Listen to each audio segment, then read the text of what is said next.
नमस्कार साथियों और विद्यार्थियों। इस वीडियो के अंतर्गत हम कक्षा 10 विषय हिंदी की प्रश्न बैंक की इकाई 5 के 30-30 शब्दों में उत्तर वाले प्रश्नों का अध्ययन करेंगे। तो आइए शुरू करते हैं। प्रश्न 6, निम्नलिखित प्रश्नों के 30-30 शब्दों में उत्तर लिखिए। प्रत्येक प्रश्न 2 अंक का है। प्रश्न नंबर 1, भोलानाथ अपने साथियों को देखकर सिसकना क्यों भूल जाता है? उत्तर, बच्चों को अपने साथियों के साथ खेलना पसंद होता है। वह उनके साथ मिलकर तरह तरह से मस्ती, तमाशे और नाटक करते हैं। साथियों को देखकर उनके बीच आनंद मिलने के उत्साह में भोलानाथ सिसकना भी भूल जाता है। तो भोलानाथ को जब उनकी माँ ने तेल वगैरह लगाकर तैयार कर दिया था तो वह रोने लगे थे और उनके पिता उनको बाहर ले आए थे, जहाँ उनके साथी उनको दिख गए थे और वह रोना भूल गए थे और पिता की गोद से उतरकर उनके साथ खेलने लगे थे। तो वह रोना इसलिए भूल गए थे क्योंकि उनको साथियों के साथ खेलना पसंद था। वह तरह तरह के नाटक और तमाशे किया करते थे और इसी कारण वह अपने साथियों के बीच आनंद मिलने की आशा में उत्साहित हो जाते हैं और रोना भूल जाते हैं। अगला प्रश्न नंबर 2, बच्चे माता पिता के प्रति अपने प्रेम को कैसे अभिव्यक्त करते हैं? उत्तर, बच्चे अपने माता पिता के प्रति अपने प्रेम को कई तरह से अभिव्यक्त करते हैं। जैसे छोटे बच्चे उनकी गोद में बैठकर, उनके शरीर पर लेटकर, उनको देखते ही मुस्कुराकर, उनको चुम्मी देकर, जबकि बड़े बच्चे उनकी बात मानकर, उनके काम में हाथ बांटकर और उनको सम्मान देकर आदि। इसके अलावा भी बच्चों के अन्य तरीके हो सकते हैं अपने माता पिता से प्रेम प्रकट करने के। प्रश्न 3, माँ बच्चे को किस प्रकार खाना खिलाती थी? तो प्रश्न में पूछा गया है कि भोलानाथ की माँ भोलानाथ को किस तरह खाना खिलाती थी। उत्तर, जब बच्चा माँ के साथ चौके पर बैठता तो वह गोरस और भात मिलाकर अपने हाथों से खाना खिलाती थी। वह अलग अलग नामों को लेकर, जैसे ये तोता का, ये मैना का, ये कबूतर का, ये हंस का, और बना बनाकर खिलाती। साथ में कहती जाती, जल्दी खा लो नहीं तो ये उड़ जाएंगे। और भोलानाथ फट से उन कौरों को चट कर जाते।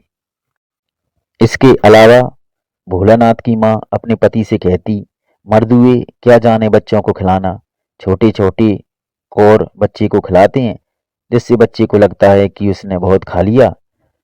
देखो कौर ऐसे खिलाते हैं। और माँ बड़े बड़े कौर अपने बच्चे को खिलाती थी और कहती थी, जब खाएगा बड़े बड़े कौर तब पाएगा दुनिया के ठौर।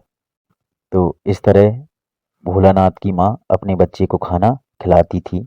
अगला प्रश्न 4, चूहों के बिल में पानी उलीचने पर क्या हुआ? उत्तर, चूहों के बिल में पानी उलीचने पर उसमें से सांप निकल आया और सारे बच्चे रोते चिल्लाते भाग गए। वह इस तरह बेतहाशा भागे कि कोई औंधा गिरा, किसी का सिर फूटा तो किसी के दांत टूटे।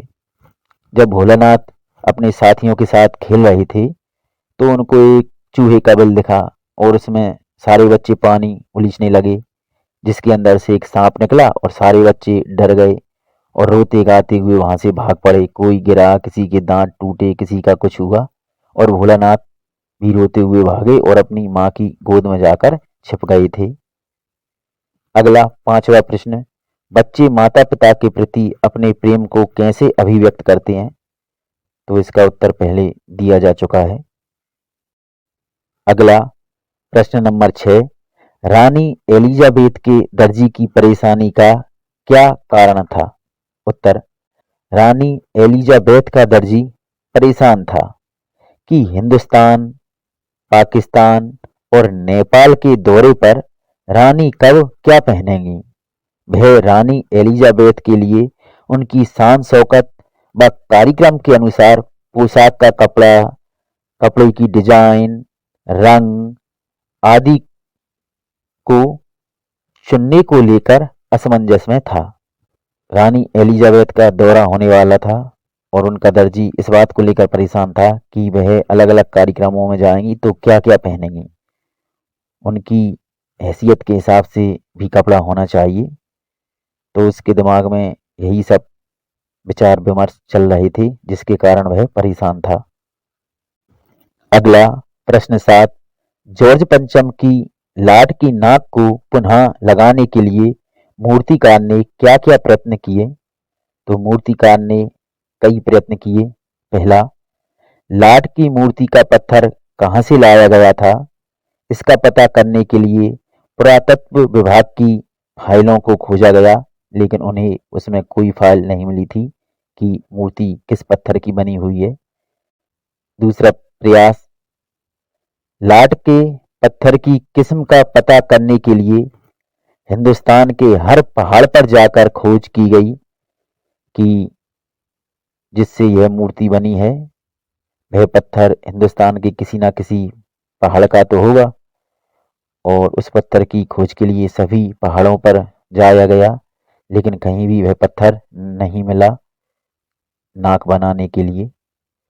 तीसरा प्रयास किया गया, जॉर्ज पंचम की नाक के नाप के अनुसार देश के सभी महापुरुषों की मूर्तियों की नाकों को टटोला गया कि किन्हीं महापुरुष की मूर्ति की नाक ही मिल जाए, जिसको वहां से हटाकर जॉर्ज पंचम की नाक की जगह लगाया जा सके।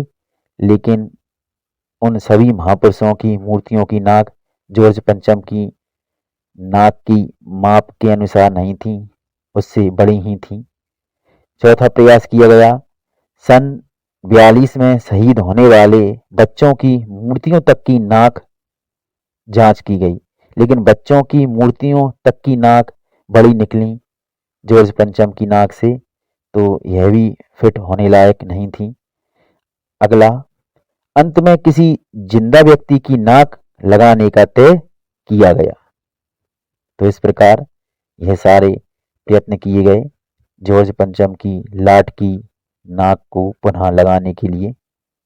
अगला प्रश्न 8, जॉर्ज पंचम की लाट की नाक लगने वाली खबर के दिन अखबार चुप क्यों थे।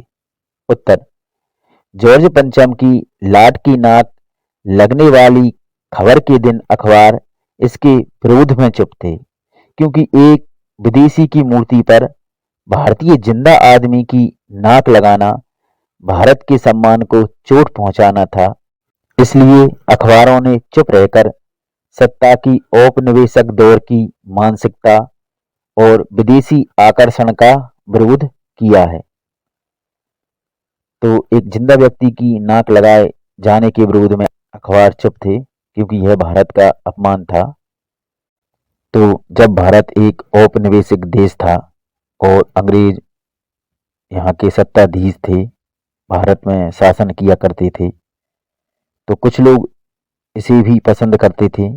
उनकी मानसिकता ऐसी थी कि अंग्रेज अच्छे हैं।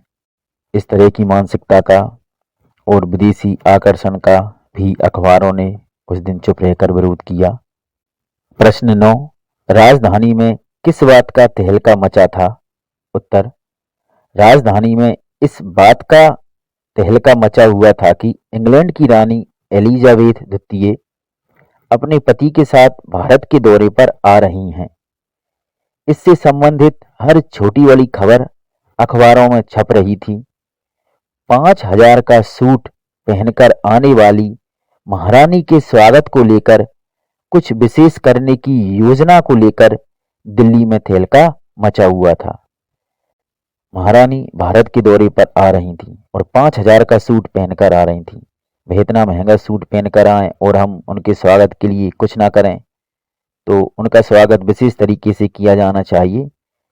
इस विचार विमर्श को लेकर दिल्ली में तहलका मचा हुआ था। सत्ताधीश जो लोग थे वे इसी विचार विमर्श को लेकर बहुत उलझे हुए थे। दिल्ली में तहलका मचा हुआ था कि किस तरह उनका स्वागत किया जाए, क्या कुछ विशेष किया जाए। अगला प्रश्न 10, कलाकार की आंखों में आंसू क्यों आ गए? उत्तर, जब कलाकार ने जॉर्ज पंचम की नाक लगाने की चिंता में डूबे हुए हुक्कामों के चेहरे देखे तो उसने पाया कि अजीब परेशानी थी उन चेहरों पर। कुछ लटके, कुछ उदास और कुछ बदहवास थे। इस तरह उनकी हालत देखकर लाचार कलाकार की आंखों में आंसू आ गए। तो जॉर्ज पंचम की नाक लगाए जाने को लेकर जो सत्ताधीश जो लोग थे वह बड़े परेशान थे कि क्या किया जाए, उनकी नाक कैसे वापस लगाई जाए। तो उनकी हालत बड़ी बेकार थी, उदास, लटके हुए चेहरे, बदहवास, मतलब होश हवास भी नहीं था उनको। तो इस तरह उनकी हालत देखकर कलाकार की आंखों में आंसू आ गए थे।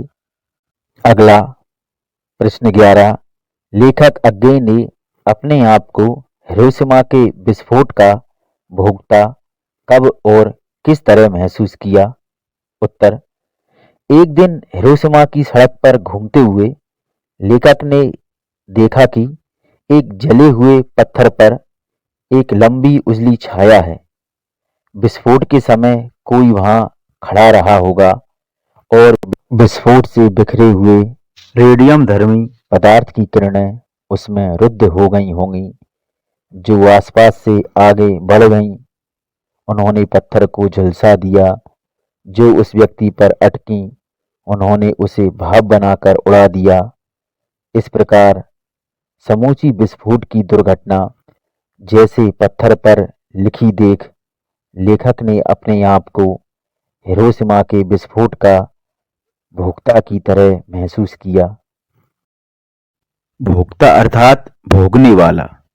तो प्रश्न में पूछा गया है कि लेखक ने हिरोशिमा में जो परमाणु बम का विस्फोट हुआ था उसको किस तरह एक प्रत्यक्षदर्शी के समान महसूस किया।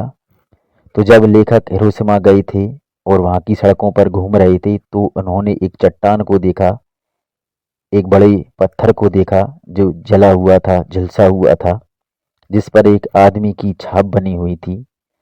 ऐसा रहा होगा कि परमाणु बम का विस्फोट हुआ होगा, उसमें से रेडियोधर्मी पदार्थ निकले होंगे और वह किरणें आदमी से टकराई होंगी तो आदमी भाप बनकर उड़ गया होगा और आदमी के आसपास से जो किरणें निकली होंगी उन्होंने उस पत्थर को झुलसा दिया होगा। इस तरह आदमी ने किरणों और पत्थर के बीच एक अवरोधक का काम किया और पत्थर पर वह जगह जो किरणों से बची रह गई और उस पर उस आदमी की छाप बन गई। तो इसे देख लेखक को परमाणु बम विस्फोट की भयावह स्थिति का एहसास हुआ। उन्होंने महसूस किया कि जैसे यह घटना उनके ही सामने घटी हो। अगला प्रश्न 12, मैं क्यों लिखता हूँ? पाठ के आधार पर बताइए कि लेखक को कौन सी बातें लिखने के लिए प्रेरित करती हैं। उत्तर, लेखक स्वयं जानना चाहते हैं कि वह क्यों लिखते हैं। इसके उत्तर में लेखक का कहना है कि उनकी भीतरी व्यवस्था ही उन्हें लिखने मजबूर करती है और लिखकर ही वह उससे मुक्त हो सकते हैं। वह लिखकर तटस्थ होकर उसे देख और पहचान कर ही उससे मुक्त हो सकते हैं। तो लेखक इसलिए लिखते हैं कि वह स्वयं जान सकें कि आखिर वह क्यों लिख रहे हैं। लेखक का कहना है कि मैं इसलिए लिखता हूँ कि मेरे भीतर जो व्यवस्था है उससे मुक्त हो सकूं और उससे मुक्त तभी हो पाऊंगा जब मैं लिखूंगा और उस लिखे हुए को तटस्थ होकर देखूंगा, उसे पहचानूंगा और इस तरह उससे मुक्त हो जाऊंगा। अगला प्रश्न 13, हिरोशिमा पर लिखी कविता लेखक के अंतः व बाह्य दोनों दबाव का परिणाम है, यह आप कैसे कह सकते हैं? उत्तर, लेखक ने जापान में हुए परमाणु बम विस्फोट के दुष्प्रभाव के प्रमाण देखे तो विज्ञान के इस दुरुपयोग का उनकी बुद्धि ने बाहरी तौर पर विद्रोह किया, मगर अनुभूति के अभाव के कारण वह इस पर कोई कविता नहीं लिख सके। जब उन्होंने हिरोशिमा में परमाणु विस्फोट से झुलसे पत्थर पर व्यक्ति की छाप देखी तो प्रत्यक्ष आंतरिक अनुभूति के रूप में आकुलता का अनुभव किया। तब जाकर उन्होंने इस पर एक कविता लिखी जो लेखक के अंतः व बाह्य दोनों दबाव का परिणाम है। प्रश्न में पूछा गया है कि लेखक ने जो हिरोशिमा पर कविता लिखी वह लेखक के आंतरिक व बाहरी दोनों दबाव का परिणाम है। दोनों दबाव के कारण उन्होंने यह कविता लिखी, यह हम कैसे कह सकते हैं? तो उत्तर में बताया गया है कि लेखक विज्ञान के विद्यार्थी थे। वह सब समझते थे अणु परमाणु के बारे में, परमाणु बम के बारे में, रेडियोधर्मी पदार्थों के बारे में, उसके दुष्प्रभावों के बारे में भी समझते थे। उन्हें उसका सैद्धांतिक ज्ञान था। और जब अमेरिका ने जापान पर बम गिराए और उनसे जो रेडियोधर्मी पदार्थ निकले और उन पदार्थों के कारण हिरोशिमा के लोग जिस तरह प्रभावित हुए, जिस तरह उनमें दुष्प्रभाव देखे गए, तो लेखक को यह प्रमाण मिल गया था कि परमाणु बम विस्फोट के इस तरह दुष्प्रभाव होते हैं। तो उनकी बुद्धि ने विज्ञान के इस रूप का, विज्ञान के इस दुरुपयोग का विरोध किया, लेकिन वह कविता नहीं लिख पाए क्योंकि उन्हें भारी प्रेरणा तो मिल गई थी लेकिन आंतरिक अनुभूति नहीं हुई थी, तो वह कविता नहीं लिख सके।